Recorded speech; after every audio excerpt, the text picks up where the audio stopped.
Huwag na huwag kang matatakot bumalik sa umpisa kung ang ibig sabihin naman nito ay magiging masaya ka. Ganun tayo, no? Masyado tayong natatakot mag-umpisa. Napapagod magsimula ulit. Kasi sino ba namang gugustuhin magsimula ulit? After all the things na pinagdaanan mo, tapos magbaback to zero ka? Pero kung ako yung tatanungin nyo, again, mas okay pa rin sa akin mag-umpisa ulit kesa magstay sa isang sitwasyon o kahit sa isang tao na hindi naman nakikita yung halaga mo. Gets ko naman yun eh. Nakakapagod magsimula ulit. Nakakatakot mag-umpisa ulit. Pero tandaan nyo, mas nakakatakot pa din makulong sa isang sitwasyon at tao na hindi naman talaga nakita yung halaga mo umpisa pa lang. Minsan nga mapapaisip ka na lang kung ano yung mali.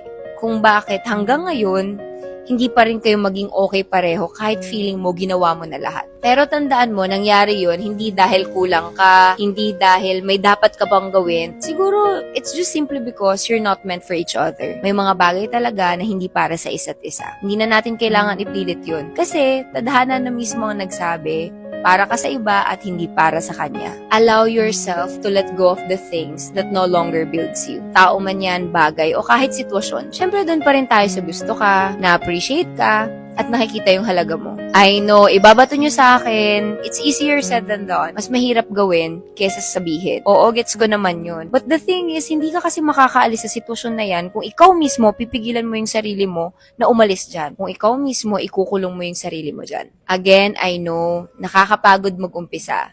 Nakakapagod magsimula ulit. Pero, wag na wag kang matatakot mag-umpisa kung ang ibig sabihin naman nito ay magiging masaya ka.